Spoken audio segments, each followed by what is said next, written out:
یہ آیت کریمہ اپنے دامن میں اتنی روشنی اور اتنی جامعیت کے ساتھ دین کا خلاصہ ہمارے سامنے رکھتی ہے کہ ہماری روحیں وجد کرنے لگ جاتی ہیں۔ تو ارشاد فرمایا، بے شک اللہ حکم دیتا ہے عدل کا، احسان کا اور قرابت داروں کے ساتھ حسن سلوک کا، اور منع کرتا ہے بے حیائی سے، منکرات سے اور سرکشی اور تمرد سے۔ اور یہ اس لیے فرما رہا ہے کہ تم نصیحت پکڑو تاکہ تمہارے سینے ہدایت کے نور سے روشن ہوں اور منور ہوں۔ حضرت حسن بصری رضی اللہ تعالی عنہ فرماتے ہیں کہ اس آیت کریمہ میں اللہ نے کسی بھی امر خیر کو چھوڑا نہیں ہے، ساری خیر اس کا خلاصہ بطور حکم ہمیں ارشاد فرما دیا، اور پھر فرمایا کہ اللہ تعالیٰ جل شانہ نے کسی برائی کو نہیں چھوڑا جس سے ہمیں منع نہ کر دیا۔ ابن عاشور نے لکھا ہے کہ جتنے بھی مفاسد ہیں، جتنے بھی گناہ ہیں، ان گناہ کی جڑ یہ تین چیزیں ہیں: بے حیائی، منکر اور باغی۔ اور ان تین چیزوں سے منع کر کے گویا سارا راستہ بند کر دیا گیا گناہ کا اور برائی کا، اور تین چیزوں کا حکم دے کر کے خیر کے سارے راستے کھول دیے گئے۔ تو اسی ایک آیت کریمہ پہ اگر عمل نصیب ہو جائے تو پورے دین کی لطافتیں اور برکتیں نصیب ہونا شروع ہو جائیں۔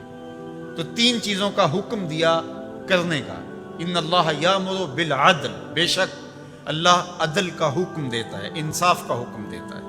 اگر تم نجات پانا چاہتے ہو تو غصے کے اندر بھی اور سرشاری کے اندر بھی تمہیں عدل سے، انصاف سے کام لینا پڑے گا۔ تو ہمارا دین ہمیں عدل سکھاتا ہے، اور قیامت کے دن 7 اشخاص جن کو اللہ اپنے عرش کا ٹھنڈا سایہ عطا فرمائے گا، ان میں سے پہلا شخص حضور نے ارشاد فرمایا امام عادل، وہ شخص جو عدل و انصاف کرتا ہے، وہ امام، وہ حاکم جو عدل سے امور سلطنت نبھاتا ہے، کل قیامت کا دن ہوگا، کوئی سایہ نہیں ہوگا، اللہ اسے اپنے عرش کا ٹھنڈا سایہ نصیب فرمائے گا۔ روایت میں آتا ہے کہ قیامت کے دن جو بادشاہ ہوں گے، حکمران ہوں گے، ان کے ہاتھوں میں ہتھ کڑیاں ہوں گے، اور ان کو یوں میدان حشر میں لایا جائے گا۔ اگر انہوں نے عدل کیا ہوگا تو وہ ہتھ کڑیاں ٹوٹ جائیں گے اور انہیں جنت بھیج دیا جائے گا، اور اگر انہوں نے عدل و انصاف نہیں کیا ہوگا